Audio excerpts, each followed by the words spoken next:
Hello, welcome to Bob's Dungeon. My name's Bob, I'll be your host. And I haven't put up a video in a little bit because my real life has gotten in the way a lot lately. But we're going to try to remedy that now and get back on track here. And we're going to start by talking about some inspiration for your tabletop role-playing games, particularly your fantasy tabletop role-playing games. Now, there are lots of places you can get inspiration for your games from. Novels are a good place, comic books, video games, and movies are especially good for getting some ideas and getting the gears turning for some ideas. And you can do it for your fantasy games, your horror games, your science fiction games, your superhero games, whatever.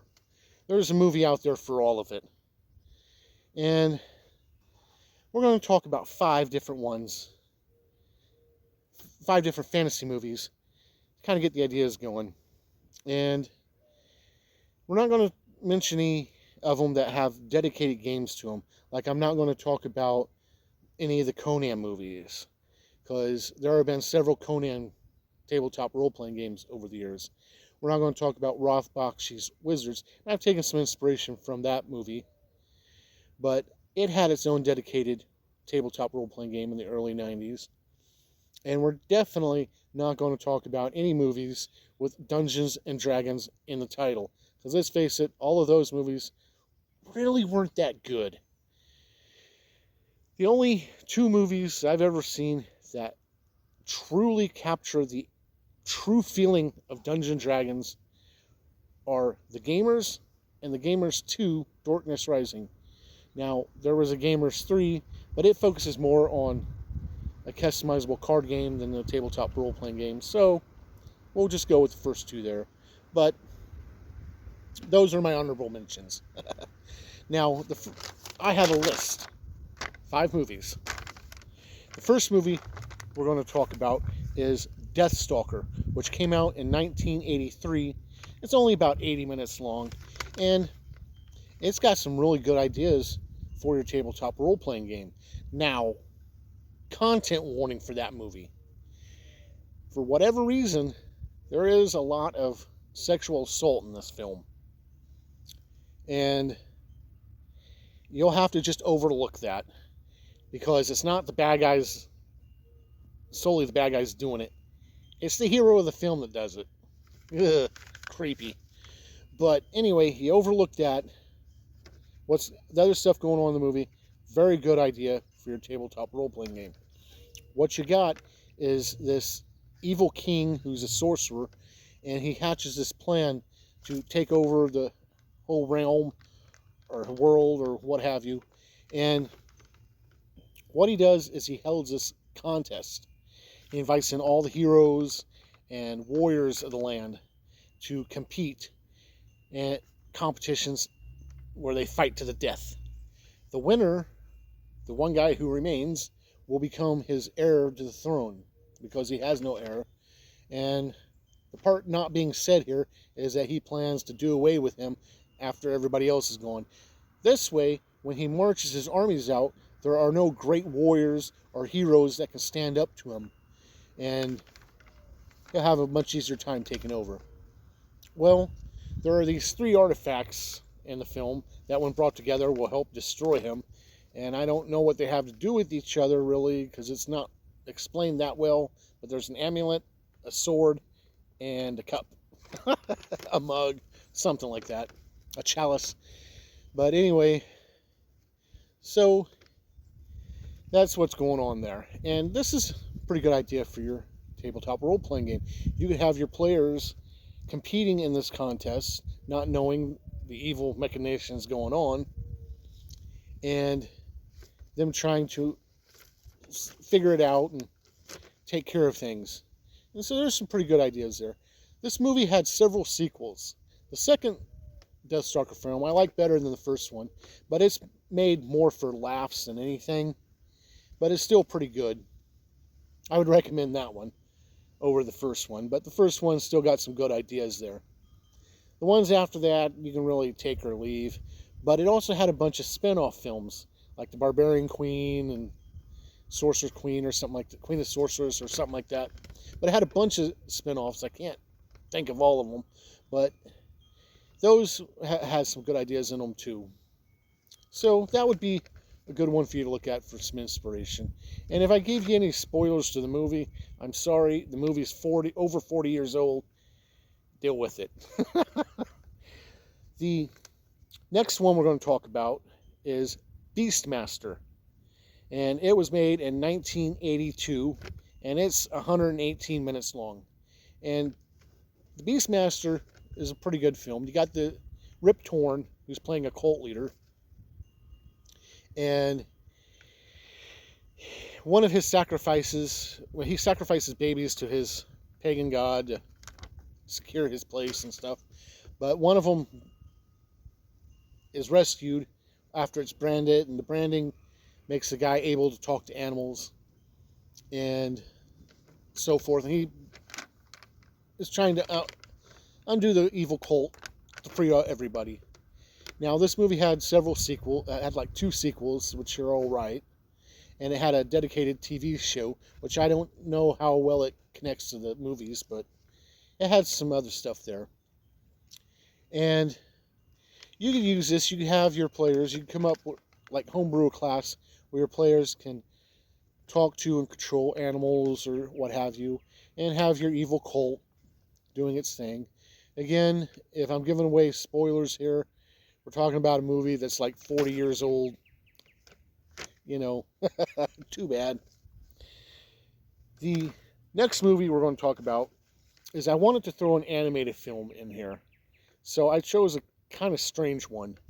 And that would be The Black Cauldron, which was released in 1985. And it's only 80 minutes long. Now, this movie was made by Disney, and it's based off of a series of books, which I can't remember the name of offhand. But the movie definitely has a D&D, a fantasy role-playing kind of feel to it. You have your evil Lich King, who's going to summon up an army of the dead once he gets control of the Black Cauldron. And you got the young guy that's trying to stop it and stuff, and he meets some other people along the way to help him, a bard, a girl, and so forth. And it's pretty good. Your players getting together and having to take out the Lich King before he takes over the world with his army of the dead. Now, this movie bombed horribly when it came out, and Disney kind of just buried it, so it's kind of a hard one to find, but there's definitely some inspiration there. It's a little cringy at points, but it's a Disney film. The next one we're going to talk about is called Lady Hawk. It was also released in 1985, and it's 121 minutes long. This movie also did not do well and is mostly forgotten, but it does have a pretty good cult following. The movie itself is really good. It's got Matthew Broderick in it, playing a rogue type character, and it's got his name escapes me at the moment, but Rutger Hauer's in it, and he plays this knight. And the movie is about these 2 lovers, which was Rutger Hauer's character and the female lead in the character in the movie, and they're in love, but this priest fell in love with the girl, so he did some black magic stuff and cursed them, so they could only barely see each other at dawn and at dusk, when the sun's setting and the moon's rising, or the moon's setting and the sun's rising. And during the day, Rutger Hauer's a human, and the girl and the woman is a hawk. During the night, Rutger Hauer's a wolf, and the hawk is a woman. And they have to break the curse. They have to confront him as both humans at the same time. And it's a pretty good movie. The only thing that really hurts this movie is its soundtrack. Anybody that's ever seen the movie will let you know the soundtrack is just ugh. But otherwise, it's a really good movie. Our final movie that we're going to talk about is a wacky one. It's The Adventures of Baron Munchausen, and it was released in 1988, and it's 126 minutes long, and it's a comedy, fantasy comedy. And in this film, a lot of the group from Monty Python show up in the film, and it's even got cameos from Robin Williams and a bunch of other people. And what it's about is you've got this city under siege, and there's this play group in there, and they're playing the stories of Baron Munchausen, which is this semi-fictional character who've been on these grand adventures that are unbelievable and could never happen. So nobody really believes in him, but they also believe in him. And this old man shows up claiming to be Baron Munchausen. And the only one that believes him is this little girl. And him and this little girl go on these adventures to collect his associates that were with him on his adventures. And, well, time has not been kind to him, any of them. His speedster, who had to walk around with weights on his ankles in order to keep him from moving too fast, is now old and decrepit, played by Eric Idle. And he can still run, but it takes a lot out of him. His marksman, who could bullseye a fly at 100 miles away, now has Coke bottle thick glasses and could hardly see. His strong man has a bad back. So, and he's got to bring all these guys together and save the city. Well, you could use this in your game. Maybe your characters are looking for these old warriors, old legends to bring back to save their city. Or maybe they are the old ones and somebody's looking for them, trying to find them to bring them back to save the city. You could work it either way. There's some good inspiration there, even though the movie's a little silly, but it's still pretty good. And those are my 5 picks for some movies to inspire your fantasy tabletop games. Now, there are other movies, sure, and we can talk about those in other videos if you'd like. And let me know in the comments if you'd like me to look at some movies for ideas for your horror games or your sci-fi games, and we'll see what we can do. But thank you for joining me in my rambling, and hopefully you'll join me next time where we'll talk about something else. Bye.